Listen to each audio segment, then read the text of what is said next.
Ya, voy a hacer una recapitulación para a recordar un poco dónde estábamos y lo que vimos. ¿Ya? Dijimos que el libro de Josué de alguna manera es la continuación, ¿cierto?, de la historia que veníamos siguiendo desde el Éxodo, en que van en busca, ¿cierto?, de la tierra prometida y llegan hasta las llanuras de Moab, lo último que vimos, ¿cierto?, en el Deuteronomio, donde Moisés, debido, ¿cierto?, a su soberbia, ¿cierto?, y además la soberbia de todo el pueblo que salió, todos los hombres mayores, ¿cierto?, todos los adultos, podríamos decir, fallecen en el desierto, y una generación nueva es la que va a entrar en la tierra prometida, y en esa solo están dos personas que fueron las únicas de alguna manera fieles, ¿cierto? Josué, que viene a ser el heredero del liderazgo, ¿cierto?, de Moisés, y Caleb, que fueron los únicos dos que cuando estando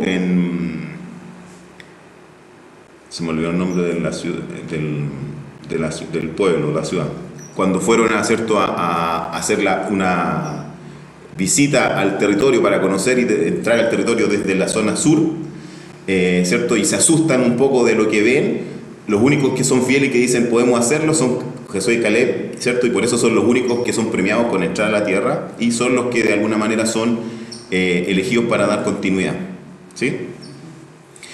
Y después dijimos que de alguna manera, ¿cierto?, esta historia que vamos a estar viendo de Josué y de Jueces da continuación a la conquista de esta tierra, ¿cierto?, y que de alguna manera es el culmen natural de lo que era el Pentateuco, ¿ya? Y ahí les decíamos, existen algunos estudiosos, algunos exégetas que dicen que originalmente esto debía ser un hexateuco, o sea, 6 libros, y que Josué era el culmine de estos 6 libros, pero que debido a que después esto se reinterpreta, una reinterpretación que se llama deuteronomista, posterior al exilio de Babilonia, hace muchos años después, mucho después, en los años 500 antes de Cristo, como ya no tienen la tierra prometida porque fueron exiliados, ya no tiene sentido este tema, y el Pentateuco de alguna manera se corta con la promesa de la descendencia y la promesa de la tierra, porque la interpretación es que ya no es tan importante vivir en la tierra porque ninguno vive en la tierra,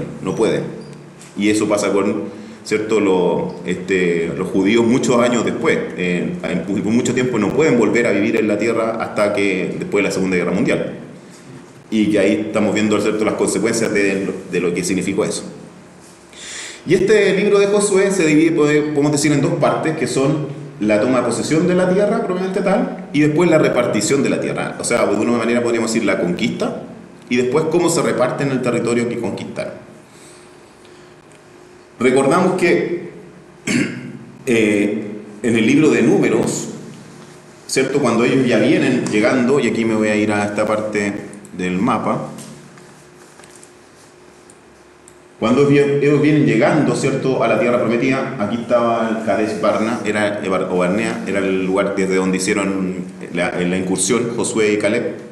Cuando ellos pasan por todos estos territorios, ¿cierto?, finalmente conquistan estos territorios de la zona norte, que después pasan a ser los territorios de la tribu de Rubén, de Gad y de Manasés, ¿sí? Y eso queda repartido ya en el libro de Números. Y cuando Moisés les entrega ese territorio, hace el compromiso de que los demás van a tener que ayudar al resto del pueblo a conquistar la otra zona de este territorio, ¿cierto?, que es que nosotros llamamos en este caso la Cisjordania. La Transjordania al otro lado del Jordán y la Cisjordania, ¿sí? Y como vimos, ¿cierto?, en la primera parte ellos entran, ¿cierto?, primero por Jericó, y ahí está el famoso relato de la conquista de Jericó, la derribo de las murallas. Vimos que también hay algunos antecedentes arqueológicos, hay distintas tendencias arqueológicas, algunas dicen que esta destrucción fue mucho antes, otros dicen que es contemporánea. Hay discrepancia en eso, pero sí hay signos de que Jericó se destruyeron las murallas de adentro hacia afuera, porque las murallas están vertidas hacia el exterior, y por eso este terraplén que se forma para destruir, y que también fue incendiada, ¿ya? En lo que no se han puesto de acuerdo es en el año. En ninguna cosa se pueden poner de acuerdo los arqueólogos, porque errores de magnitud de 200 años, para nosotros parecen muchos, pero para la arqueología son nada, o sea, estamos hablando de miles de años. Pensemos solamente en los escritos de la Sagrada Escritura, hasta antes de los descubrimientos de Qumran, que son alrededor del 1960, por ahí, hasta antes de eso, no había manuscritos de los testigos, documentos antiguos, ¿cierto? Papiros, cobre y otros elementos, cerámica, anteriores al siglo IV. O sea, no había nada tan antiguo. Cuando se descubre Qumran, que es casi contemporáneo, ¿cierto?, a los tiempos de Jesús, siglo I, segundo, los documentos que hay, es lo más antiguo que se encuentra, y empiezan a ver que hay bastante sintonía entre lo que se encuentra y lo que se transmitió, y por lo tanto podemos decir de alguna manera, al menos en el Antiguo Testamento, todo lo que se transmitió es fidedigno de lo que en ese tiempo por lo menos estaba. Hola. Y antes de eso, ¿cierto? Ahí está el momento en que cruzan el río Jordán, al igual que al cruzar el Mar Rojo, cuando los sacerdotes con el arca de la alianza pisan el río se detiene, se abre, se parte en dos, pasan en pie en seco, de ahí sacan unas piedras y ahí mismo en Gilgal hacen su primera ceremonia, ponen las 12 piedras de las 12 tribus y se circuncidan, porque no se habían circuncidado todos los que andaban por el desierto, porque no tenían, en realidad piensan que andaban en campamentos no tan muy establecidos. Ahora ya hay gente establecida porque ya tomaron posesión de ese territorio de acá, ¿cierto? Y se hicieron de las ciudades de ese territorio.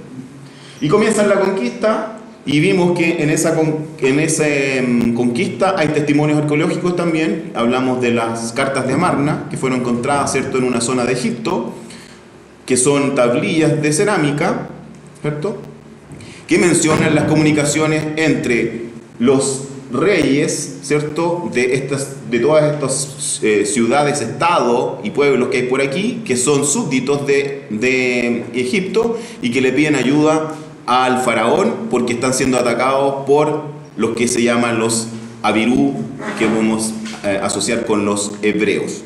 ¿Ya? Y cuando miramos, ¿cierto?, vimos, ¿cierto?, los plazos Jordán, la conquista de Jericó, la conquista de Ai como ciudad, el sacrificio y lectura de la ley sobre el monte Ebal. Ahí también hablamos de estas, de alguna manera,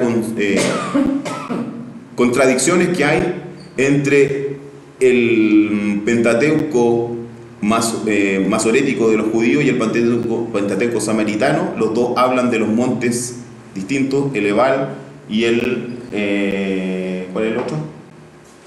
¿Cuál fue el nombre del otro puente?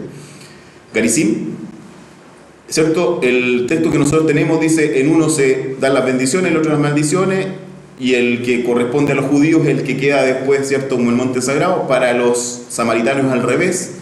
Entonces también los estudiosos discuten ahí, puede ser que originalmente haya sido el otro, y como los samaritanos son los primeros que desaparecen por el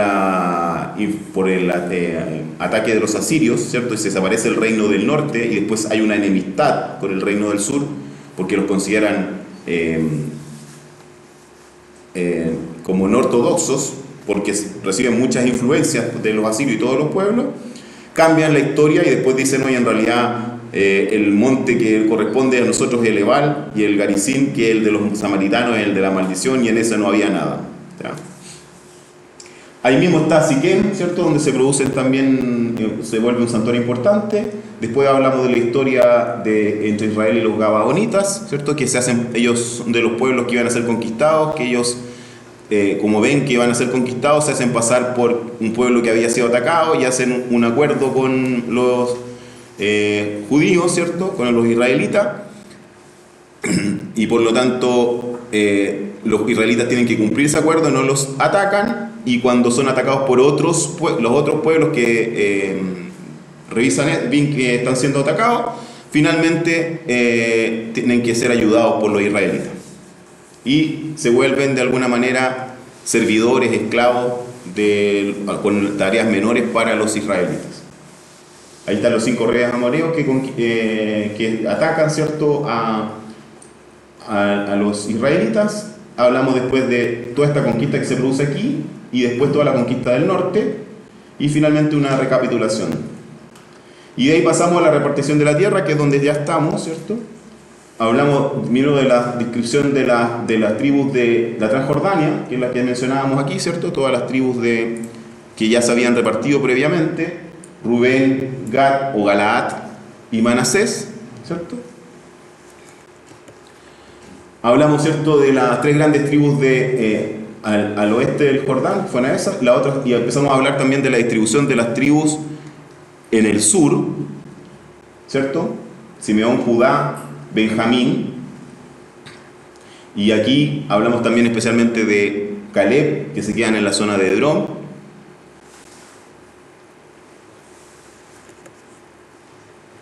Y estábamos justamente en esa parte para retomar. También habíamos mirado, voy a volverme aquí en la imagen para recordarles cómo era. No, estaba más adelante, parece. Sí. Cómo era el territorio también, hicimos una mirada para recordar cómo era el territorio, ¿cierto? Que principalmente el territorio que ellos ocupan es el territorio más montañoso, porque todo el territorio plano está ocupado por otros pueblos a los que no logran derrotar porque tienen carros. Entonces, ¿dónde se hacen fuertes ellos? En los sectores donde pueden, montañosos, ahí es donde ellos pueden hacerse fuertes. Y también ahí teníamos otra vista del mismo sector, para hacernos una idea, ¿cierto? Llanuras del Moab, por donde cruzaron al Jordán, ahí está Jerusalén, en la zona más alta. Y también aquí otra vista en el corte, ¿cierto? El territorio del Moab, la zona del Mar Muerto, que es la zona más baja, y la región montañosa de Judá, ahí donde está más alta. Las llanuras donde están los filisteos. Ya, retomamos entonces. Estamos dentro de la descripción de las otras 7 tribus. O sea, estamos hablando ahora, ya se distribuyeron las tribus del sur, que podemos decir las que pasan a formar parte después del reino de Judá, posteriormente. Y ahora vamos a hablar de las tribus del norte, que son lo que va a formarse el reino de Israel. El reino del norte que se desarrolla primero que el reino del sur. ¿Ya?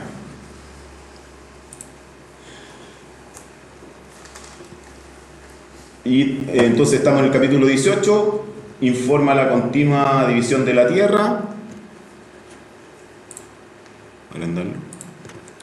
Este importante texto describe el establecimiento del tabernáculo en Silo. Importante, ahí el tabernáculo va a quedar en Silo, fíjense, en el territorio del norte, en principio, no en el territorio del sur. O sea, ahí eso también demuestra la importancia del norte al comienzo, de cuando empieza a formarse de alguna manera la idea de reino y la división de las tierras restantes. Y vamos a hablar de la descripción del territorio. Toda la comunidad de los israelitas se reunió en Silo, donde alzaron la tienda del encuentro. Todo el país le estaba sometido. Eso es lo que dicen en ellos, fondo, de alguna manera todo lo que había ya estaba bajo su dominio. Pero quedaban todavía entre los israelitas 7 tribus a las que no se habían repartido su heredad. Sabemos que esta afirmación de que todo el territorio estaba sometido es más o menos, porque las ciudades-estado que están, ¿cierto?, en la zona montañosa las tienen todas cubiertas, ya las tomaron posesión y se van haciendo el territorio, pero todo lo que Ártica, que es plana, que es la parte más fértil, no la han podido tomar. Josué pues dijo a los israelitas: ¿hasta cuándo vas a retrasar la toma de posesión de la tierra que os ha dado Yahvé, el Dios de vuestros padres? Escoged 3 hombres de cada tribu, que yo los enviaré, para que vayan a recorrer el país y hagan una descripción de él en el orden de reparto. Luego volverán donde mí. Dividirán el territorio en 7 lotes. Judá se quedará en su territorio al sur y la casa de José ocupará su territorio al norte. Acuérdense que la casa de José son... ¿Quiénes son los descendientes de José? Efraín y Manasés. ¿Sí? Esos son los que... por eso se divide esa tribu, ¿cierto?, en 2. Y por eso los territorios son 12 y el Leví no está considerado con territorio a pesar de que es uno de los hijos. Vosotros haréis una descripción del país distribuyendo en 7 lotes y me la traeréis para que os lo sortee aquí, en presencia de Yahvé nuestro Dios. Porque los levitas no tienen su parte entre vosotros, pues el sacerdocio de Yahvé es su heredad. Y Gad y Rubén y la media tribu de Manasés han recibido ya al lado oriente del Jordán la heredad que le dio Moisés, siervo de Yahvé. Los hombres se pusieron en camino. Josué dio esta orden a los que iban a hacer la descripción del país: id, recorred el país y describidlo, y después volved donde mí, yo os haré el sorteo del territorio aquí delante de Yahvé en Silo. Fueron los hombres, recorrieron la comarca y la describieron ciudad por ciudad en 7 lotes, en un escrito que llevaron a Josué al campamento de Silo. Josué les echó suerte en Silo delante de Yahvé y repartió allí la tierra entre los israelitas por lote. Fíjense, la repartición es por suerte. Entonces, cuando leemos lo mismo que el territorio que habíamos visto de la parte sur, también es por suerte. Entonces, en el fondo, no es que lo que está diciendo aquí no es que haya habido una preferencia para uno o para otro, sino que hay una repartición a suerte. Ahí está la carta de Amarna, el tramo de la carta de Amarna que hace referencia, ¿cierto?, a justamente a Silo, ¿cierto? Los Abirú atacan Silo. Esa es la carta 288. No hay una descripción del ataque de Silo, pero los israelitas muestran evidencia, ¿cierto?, del establecimiento del tabernáculo aquí. Eso es lo que está diciendo justamente aquí en Josué 18.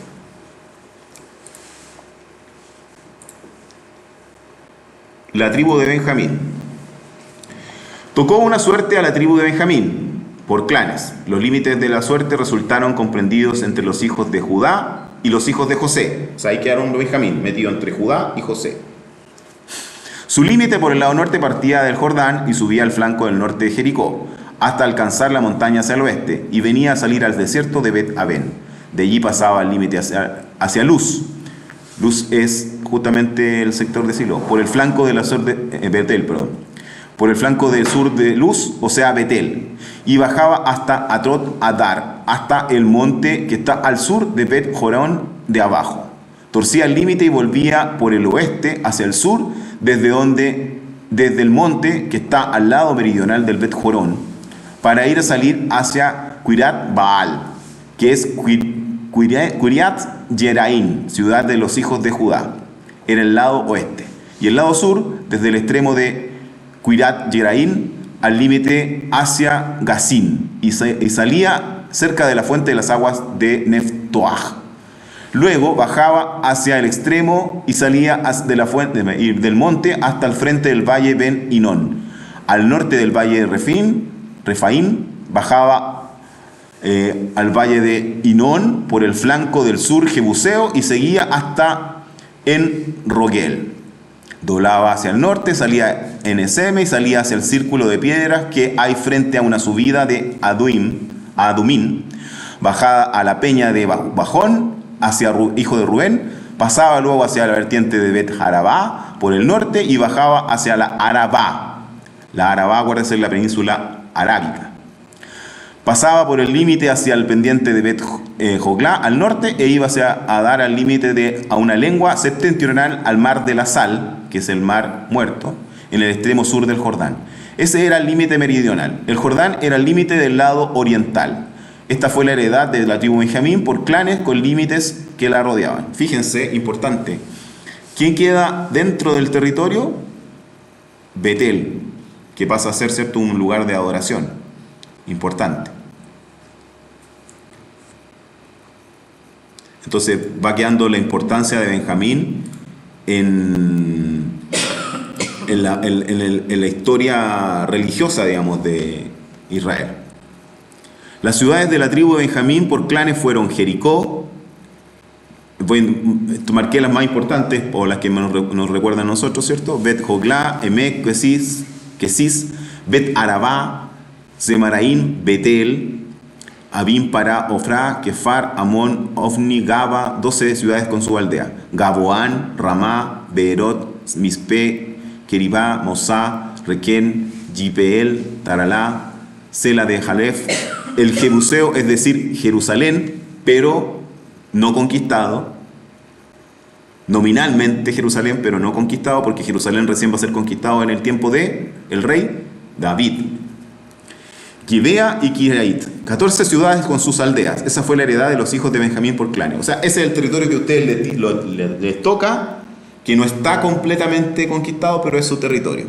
La mayoría sí, pero el caso, por ejemplo, de Jerusalén, que es donde están los jebuseos, no es conquistado hasta mucho después. Mucho después. Capítulo 19. El capítulo 19 de Josué concluye la división territorial entre las tribus. Este texto detallado describe las herencias de Simeón, Zabulón, Isaacar, Aser, Neftalí y Dan. También relata la herencia especial dada a Josué. Y entonces habla de las distintas tribus. Y vamos viendo.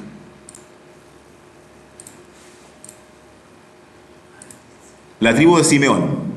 La segunda suerte cayó en Simeón. A la tribu Simeón por clanes, su heredad estaba en medio de la heredad de la gente de Judá. Fíjense, en medio de Judá está Simeón. Les correspondió como sociedad Bercheba, Semá, y voy a ir nombrando solamente el más importante, Jormá, Ramá de Negueb por ahí entre medio. La heredad de los simeonitas se tomó de la porción de la tribu de Judá, porque la parte de la tribu de Judá era demasiado grande para ellos. Los simenoitas recibieron pues su heredad en medio de la heredad de la tribu de Judá. O sea, le sacan un pedacito. Recordemos, la tribu de Judá tiene un territorio grande en el sur. Dentro de ese está Caleb, que toma otro territorio que es el desierto de Hebrón, que viene siendo un lugar importante. Y también Simeón. ¿Ya? La tercera suerte tocó a la tribu de Zabulón por clanes. Y voy a saltarme hasta abajo donde dice el versículo 15, que dice: además, Catat, Naán, Belén, 12 ciudades con sus aldeas. Este Belén que está aquí no es el Belén de Judá, porque no está en el territorio de Judá. Es el Belén de Zabulón. Entonces vamos a escuchar hablar de este Belén en otros versículos siguientes, incluso en Jueces. Y no está hablando de Belén de Judá, está hablando de Belén de Zabulón, que está más al norte. ¿Ya? Los nombres se repiten. Entonces se repiten. Se repiten los nombres, sí. Hay muchos nombres que son repetidos.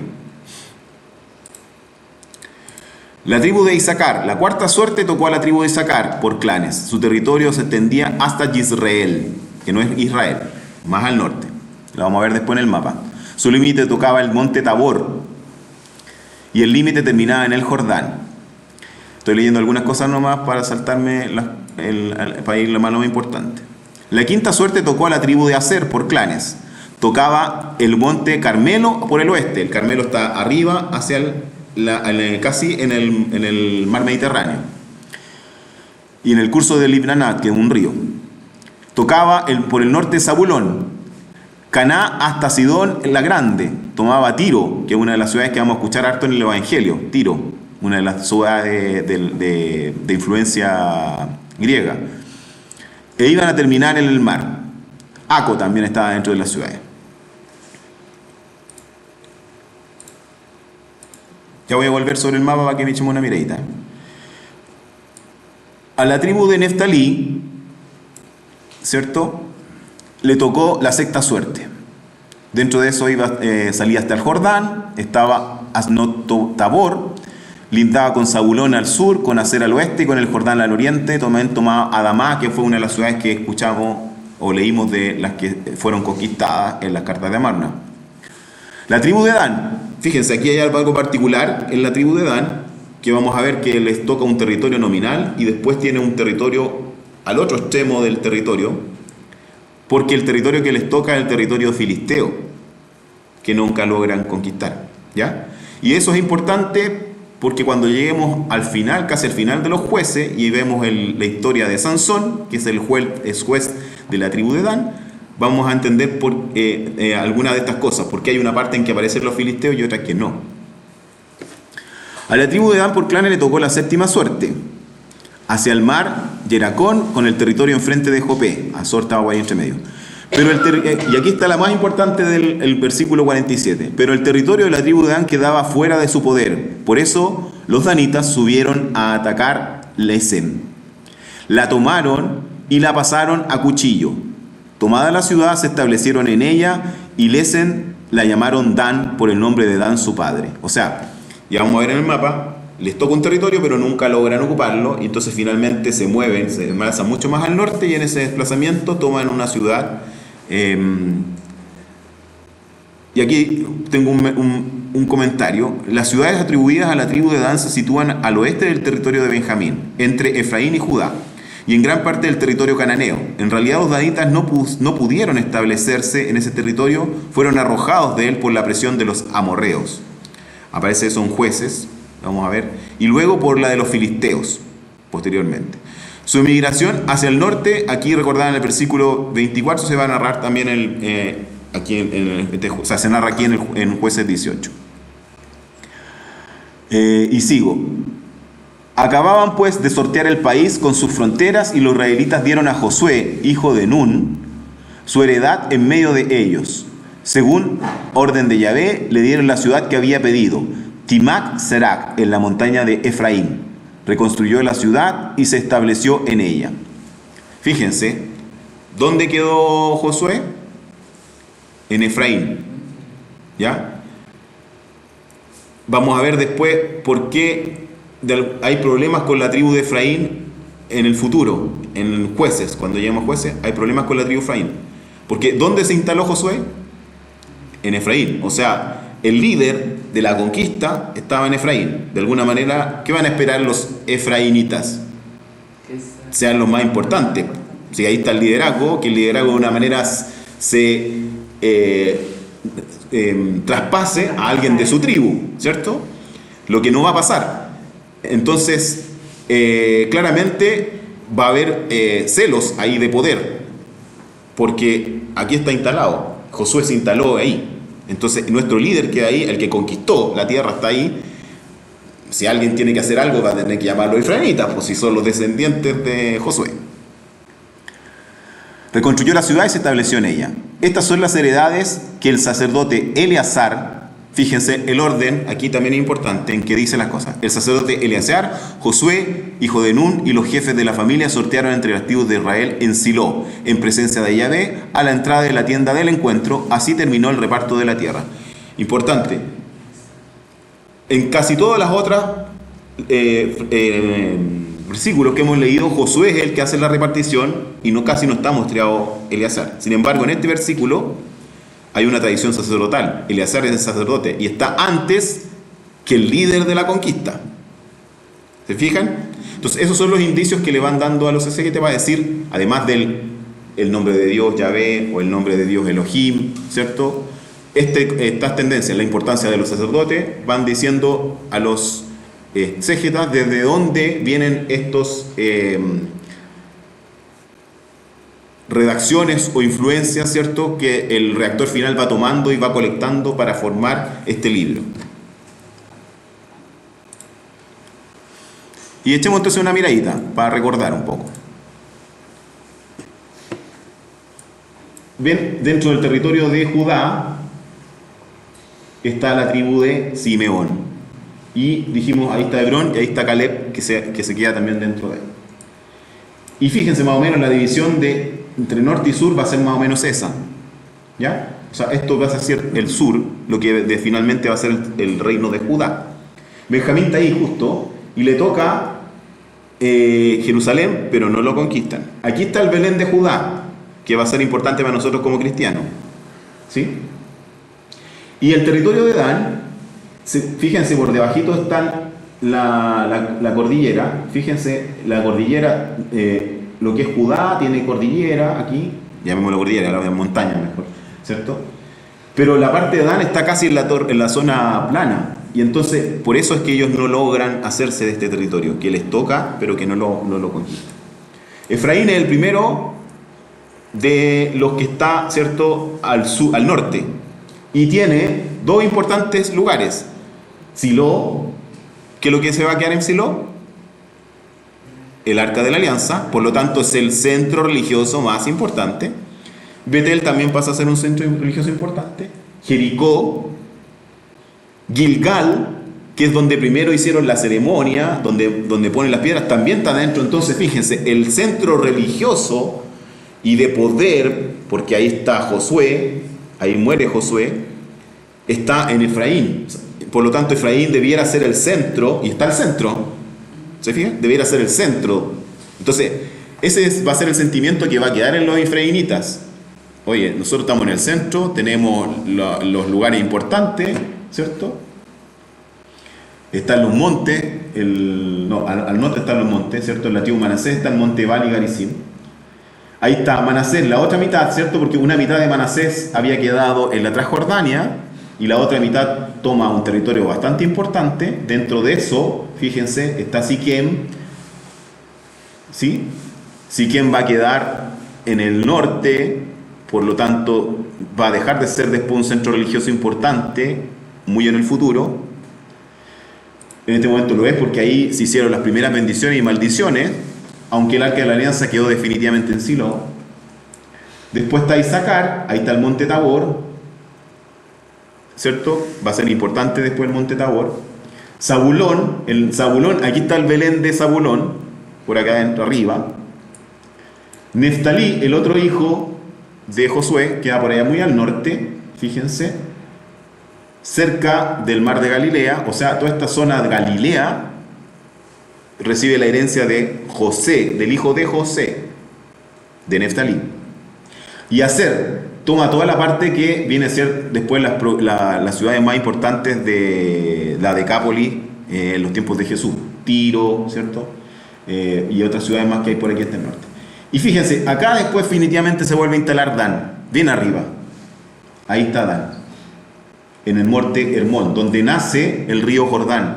Esta es la zona más fértil de esta cadena montañosa, ¿ya? Porque tiene harta agua. Aquí hay nieve. Es alto, para la zona es alto, y por eso ahí nace el Jordán, en esa zona de arriba. ¿Ya? Entonces esa es la historia. De Dan, en la parte de abajo, no quedó nada de ello. No, después vamos a ver que cuando lo hacemos jueces vamos a entender un poco más esa historia. Ahí está, miren, ahí lo estaba mostrando yo. Dan de aquí pasó para allá, ¿cierto? En el fondo esto es lo que les reparten, pero que ahí mismo el libro dice después no se quedaron con eso y tuvieron que conquistar un territorio arriba. Y ahora superpongo de nuevo el mapa de la montaña y se ven, ¿cierto? Para que veamos eso. Todo lo que es Judá, ahí está Judá, fíjense, montaña. Jerusalén está en esa zona montañosa. Todo lo que es aquí Jerusalén está ahí, perdón, ahí está Jerusalén, donde queda mi cursor. Betel y Silo, ahí voy a poner el cursor entre medio. Betel y Silo,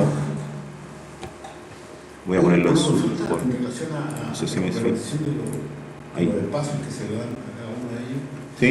No se toma en cuenta para nada la cantidad de personas que confluyen, conforman. Sí, por eso es que dice el relato, la tribu de Manasés era tan grande que le tuvieron que dar un lugar a media tribu de Manasés en la Transjordania y otra media tribu de Manasés, y el territorio de Manasés, fíjense, es muy grande, es todo esto de acá y todo esto de acá, porque era muy, muy numerosa.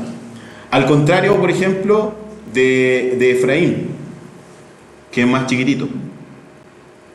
¿Sí? Lo mismo, ¿ves? Los territorios ahí como todo lo que es la cadena montañosa, los montes, esos son los lugares predilectos de ellos. También porque tienen un sentido espiritual y religioso. ¿Dónde se hacían los santuarios? En los lugares altos, ¿cierto? Ahí estaban los santuarios cananeos y ellos toman y se apoderan de esos santuarios cananeos para sí.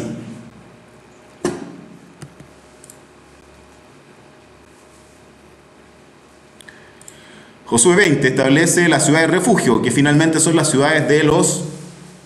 ¿De quiénes son las ciudades de refugio? Casi lo digo. De los levitas. Los levitas, ¿cierto?, no tienen un territorio como tribu, sino que tienen un territorio en medio de cada una de las tribus, y dentro de las tribus tienen sus propias ciudades con sus territorios para cultivar. Y esos territorios, ¿se acuerdan cuando leímos el Deuteronomio? son ciudades refugio ¿de qué? De los juicios, ¿cierto? Pero los juicios de sangre.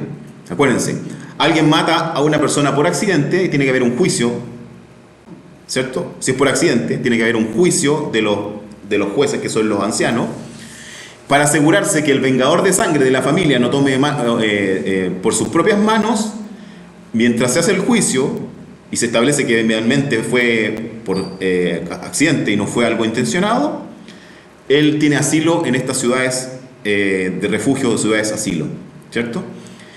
Si se establece definitivamente que fue casualidad, él se queda ahí y no puede salir de ahí, ese refugio, hasta la muerte del sumo sacerdote. Cuando muera el sumo sacerdote y se renueva, que va a ser como una especie de jubileo, hay un perdón y ahí puede salir de la acción. Si él sale antes de eso, el vengador de sangre, que es un familiar del que murió, puede matarlo ojo por ojo, diente por diente. ¿Sí? Si la persona que mató al otro no fue por accidente, fue con intención, fue con cizañas, y el juicio determina que es así, esa persona muere. ¿Y cómo muere? En manos del vengador de sangre. Ahí le dan el permiso. Claro. Porque está prohibido y está por ley establecido. De alguna manera se atribuye esta ley del talión, que era común en su época, queda de alguna manera mejor reglamentada en este código, ¿cierto?, deuteronómico, donde dice, sí, se cumple, pero hay que hacer un juicio y hay un lugar donde la persona está a salvo y no puede ser tocada mientras este tema se resuelve, o mientras se determina que efectivamente es así y queda libre, pero no queda libre para ir donde quiera, sino que tiene que estar en la ciudad asilo. Y si sale de ahí, no queda en manos del vengador de sangre. Pero el vengador de sangre no lo puede tomar ahí, porque está en un territorio sagrado. Yahvé dijo a Josué: di a los israelitas, señalaos las ciudades de asilo de las que os hablé por medio de Moisés, a las que puede huir el homicida que haya matado a alguien por inadvertencia, o sea, sin querer, y que les sirvan de asilo contra el vengador de la sangre. El homicida huirá a una de estas ciudades, se detendrá a la entrada de la puerta de la ciudad y expondrá su caso a los ancianos de la ciudad. Estos le admitirán en su ciudad y le señalarán una casa para que habite en ella, para que habite con ellos. Si el vengador de la sangre le persigue, no le entregarán al homicida en sus manos, pues ha herido a su prójimo sin querer y no le tenía odio anteriormente. El homicida habrá de permanecer en la ciudad hasta que comparezca en juicio ante la comunidad o hasta la muerte del sumo sacerdote que está en funciones por aquel tiempo. Entonces el homicida podrá volver a su ciudad, a su casa, a la ciudad de la que huyó. Y ahí están las ciudades que consagraron. Consagraron Cades en Galilea, en la montaña del Estalí, Siquén, fíjense, Siquén, que es santuario, pasa a ser una ciudad asilo también, en la montaña de Efraín. Kirat Arba, o sea, Hebrón, también pasa a ser una ciudad asilo, que era parte del territorio de Caleb, en la montaña de Judá. Beser, de la tribu de Rubén, en el desierto. Ramot en Galaad, al otro lado del Jordán, de la tribu de Gad. Golán en Basán, de la tribu de Manasés. ¿Ya? Ahí están las mencionadas, las más importantes. Y aquí hago el paralelo entre lo que estábamos diciendo en Éxodo 21 y en Números 35. ¿Qué decía el Éxodo 21? Homicidio. El que hiera mortalmente a un hombre morirá. Pero si la acción no fue intencionada, sino que Dios lo permitió, yo señalaré un lugar donde podrá refugiarse. En cambio, si alguien se excita contra su prójimo y lo mata con alevosía, lo arrancarás de mi altar para matarlo. El que pegue a su padre, a su madre, morirá. El que rapte a una persona, la haya vendido o esté todavía en su poder, morirá. El que maldiga a su padre, a su madre, morirá. Eso decía el código, ¿cierto?, de la alianza en Éxodo. La ciudad de asilo, que decía Números 35. Pero si le ha herido con un instrumento de hierro y muere, es un asesino. El asesino debe morir. Si le hiere con una piedra con la que puede causarle la muerte y muere, es un asesino. El asesino debe morir. Si le hiere con un instrumento de madera con el que puede matarle y muere, es un asesino. El asesino debe morir. El mismo vengador de la sangre dará muerte al asesino. En cuanto lo encuentre, lo matará. Si el homicida lo ha matado por odio o le ha lanzado algo con intención y muere, o si por enemistad le ha golpeado con las manos y muere, el que le ha herido tiene que morir, es un asesino. El vengador de la sangre dará muerte al asesino en cuanto lo encuentre. Pero si lo derribó de casualidad y sin enemistad, o le lanzó cualquier objeto sin ninguna mala intención, o le tiró sin verle una piedra capaz de matarle y le causó la muerte sin que fuera su enemigo ni buscara su daño, en cualquier caso el homicida, me salté ahí unos versículos, se matará, en cualquier caso de homicidio se matará al homicida, según la declaración de testigos, pero un solo testigo no bastará para condenar a muerte a un hombre. No aceptaréis rescate por la vida de un homicida, reo de muerte, pues debe morir. Tampoco aceptaréis rescate por el que se ha refugiado en la ciudad asilo y quiera volver a habitar en su tierra antes de que muera el sumo sacerdote. No profanaréis la tierra en que estáis, porque aquella sangre profana la tierra, y la tierra no queda expiada de la sangre derramada más que con la sangre del que la derramó. No harás impura la tierra que habitáis, porque yo habito en medio de ella, pues yo Yahvé tengo mi morada entre los israelitas. Una consulta, el vengador de sangre es una persona que está definida por la familia. Sí, por el juez. pariente. Ya. Pariente. Un pariente toma la acción de vengar la sangre. ¿Qué dice Josué 20? Dice: di a los israelitas, señalaos las ciudades de asilo de las que os hablé por medio de Moisés, a las que pueden huir del homicida que haya matado a alguien por inadvertencia sin querer y que le servirá de asilo contra el vengador de la sangre. ¿Y qué dice número 35? Di a los israelitas, cuando paséis el Jordán hacia la tierra de Canaán, encontraréis ciudades de las que algunas transformaréis en ciudades de asilo, en ellas se refugiará el homicida que ha herido a un hombre por inadvertencia. ¿Ven? Hay una coincidencia entre los dos textos. Sigue Jueces 21. El homicida huirá a una de estas ciudades, se detendrá a la entrada de la puerta de la ciudad, expondrá su caso a los ancianos de la ciudad, estos le admitirán en su ciudad y le enseñarán una casa para que habite con ellos. Si el vengador de la sangre le persigue, no le entregarán al homicida a sus manos, pues ha tenido a su prójimo sin querer, ha herido a su prójimo sin querer, y no le tenía odio anteriormente. ¿Y qué decía número 35? La comunidad juzgará entre el homicida y el vengador de la sangre según estas normas, y salvará a la comunidad al homicida de la mano del vengador de la sangre. Le hará volver la comunidad a la ciudad de asilo en la que se refugió, y en ella vivirá hasta que muera el sumo sacerdote ungido con el óleo santo. Sigue Josué. El homicida habrá de permanecer en la ciudad hasta que compadezca en juicio ante la comunidad. ¿Y que decía Números? Estas ciudades os servirán de asilo contra el vengador. No debe morir el homicida hasta que comparezca ante la comunidad para ser juzgado. Finalmente, Jueces dice, Josué, hasta la muerte del sumo sacerdote, que está en funciones por aquel tiempo, entonces el homicida podrá volver a su ciudad, a su casa, a la ciudad de la que huyó. Y continúa, ¿cierto? Números. Pero si sale el homicida de los límites de la ciudad de asilo en la que se ha refugiado y le encuentra el vengador de la sangre fuera del término de la ciudad de asilo, el vengador de la sangre podrá matar al homicida sin ser responsable de su sangre. Porque aquel tenía que haber permanecido en la ciudad de asilo hasta la muerte del sumo sacerdote. Cuando muera el sumo sacerdote, el homicida podrá volver a la tierra de su propiedad. Y vuelvo sobre Jueces. Estas son las ciudades designadas para todos los israelitas, así como para el forastero residente entre ellos, fíjense, también el forastero, para que pueda refugiarse en ellas cualquiera que haya matado a alguien por inadvertencia y no muera en manos del vengador de sangre hasta que comparezca ante la comunidad. Y decía Números, los 6 ciudades serán de asilo tanto para los israelitas como para el forastero y para el huésped que vive entre ellos, para que se pueda refugiar en ellos todo aquel que haya matado a un hombre por inadvertencia. ¿Por qué es importante lo del forastero? ¿Quiénes salieron de Egipto? ¿Solo los israelitas?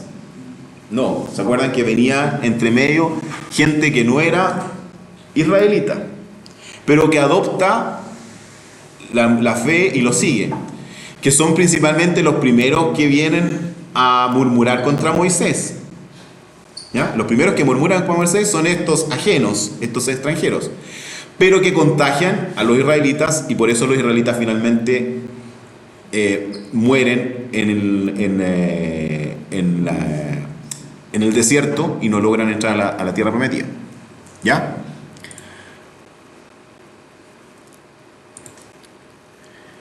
Capítulo 21. Entonces asigna las ciudades a los levitas. El texto detalla y describe la distribución de 48 ciudades a los levitas entre Israel. El capítulo explora temas como la provisión divina, el papel especial de los levitas y el cumplimiento de las promesas de Dios.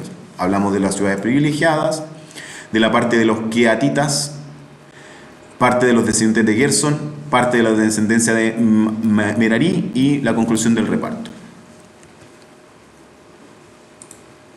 Y aquí voy a ir a mirar esto para que echemos un vistazo. Fíjense, acuérdense de la descendencia de Abraham, Isaac y Jacob. Las esposas principales, ¿cuáles eran las esposas principales? Raquel y Lea.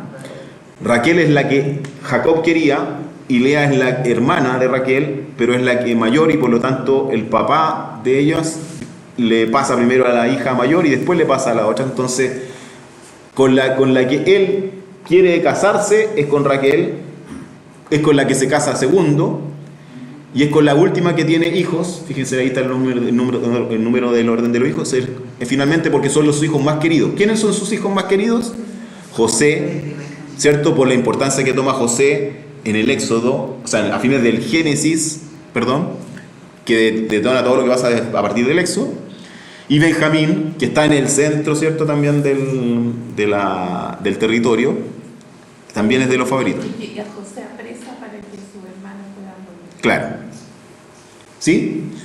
Y lo otro son las esclavas de las esposas. La esclava de Lea es Silpa, con esa también tiene hijos. Y la esclava de Raquel es Bilna, que tiene hijos antes que con Raquel. Fíjense. Porque justamente parte de la cultura de ese tiempo era, si yo no puedo tener hijos, para que mi marido tenga hijos, que tenga hijos con mi esclava y yo los crío como propios.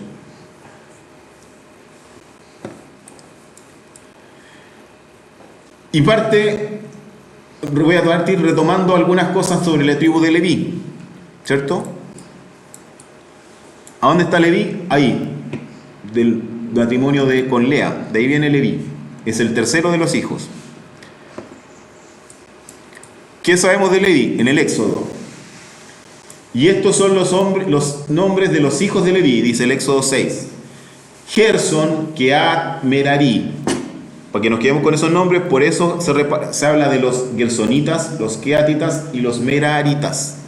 Son los descendientes de los hijos de Leví, que son la tribu sacerdotal. O sea, de Leví tiene 3 hijos, Gerson, Keat y Merari, y esos van a ser los sacerdotes.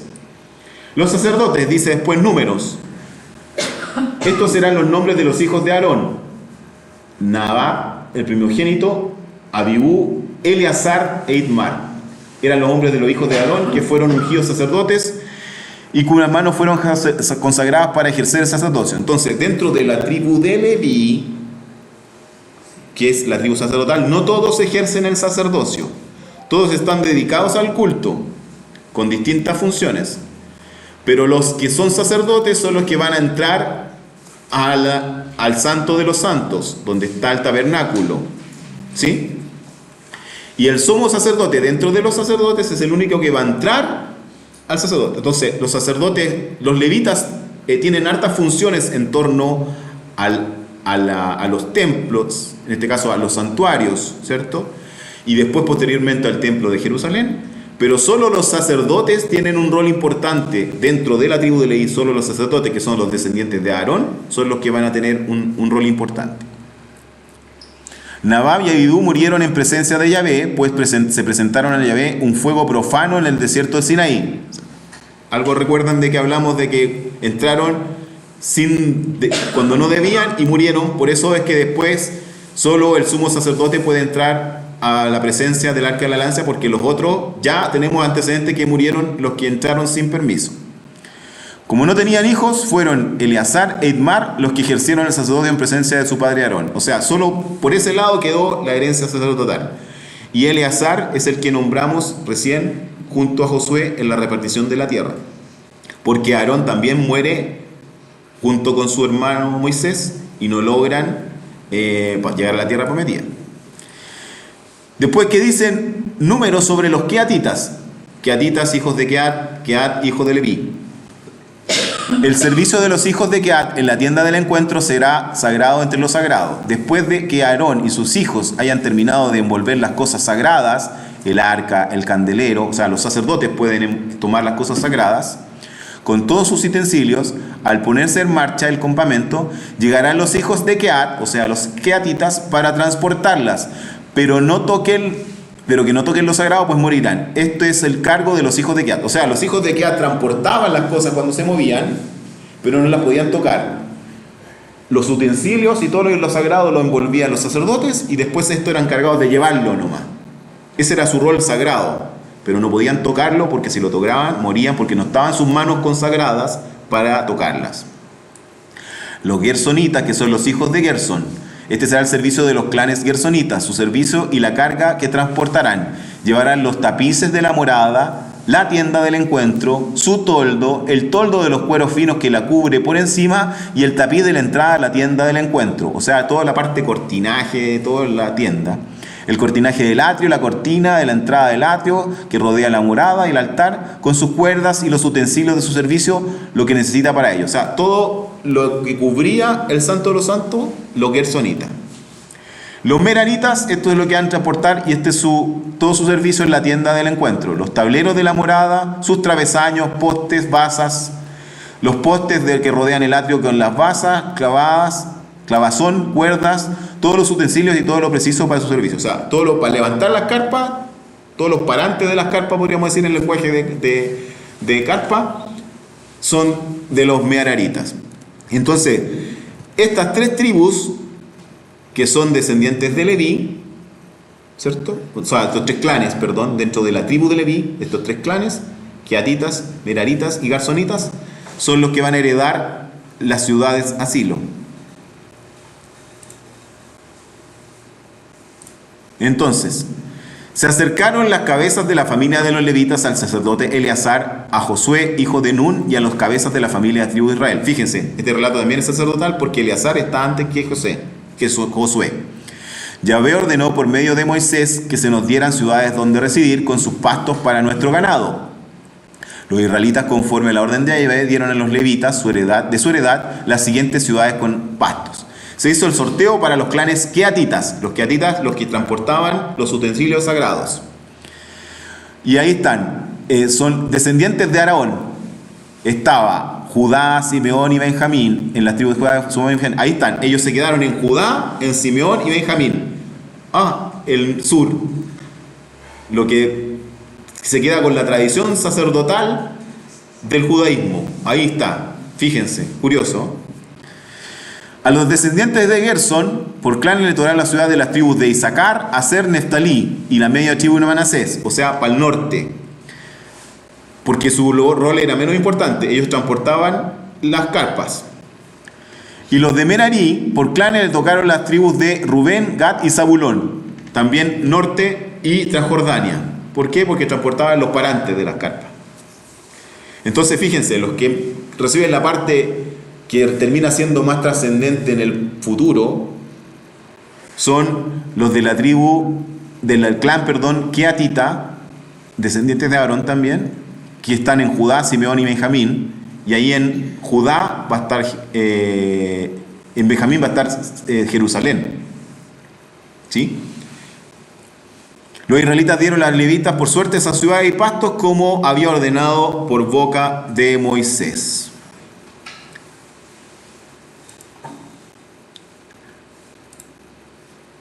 Sigue con la parte de los queatitas.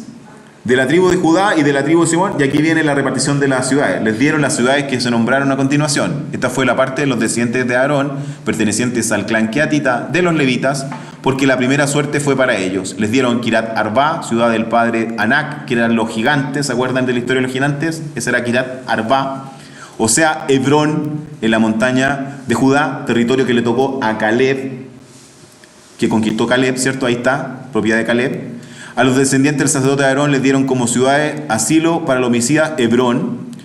De la tribu de Benjamín me salto para adelante, Gabaón, Total de las ciudades de los sacerdotes descendientes de Aarón, 13 ciudades con sus pastos. Importante, territorio para que ellos pudieran criar ganado que se utilizaba para el sacrificio y para alimentación de los mismos sacerdotes, porque ellos vivían de eso y del ganado que traían los que venían a sacrificar, a ofrecer sacrificios. Recuerden que leímos en su momento todas las historias de todos los sacrificios distintos que habían, cuántos sacrificios por día, cuántas vacas, el séptimo día, cuánto había que hacerla, en el sabbat, ¿cierto? Y en las fiestas importantes.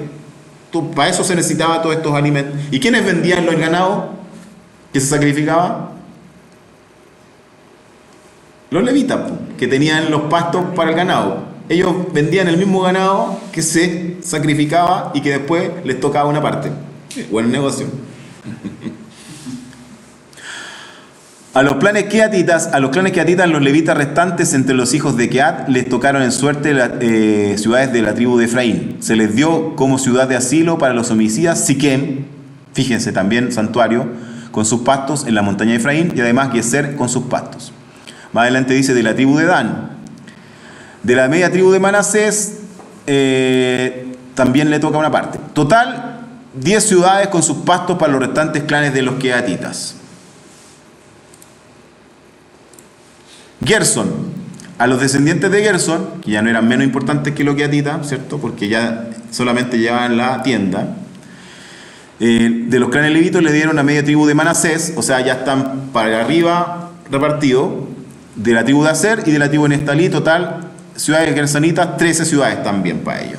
Y los descendientes de Merari, que son los que llevan los parantes, de la tribu Zabulón, de la tribu de Rubén, de la tribu de Gad, total de ciudades asignadas por suerte a los descendientes de Merari por clanes, es decir, al resto de los clanes levitos, 12 ciudades.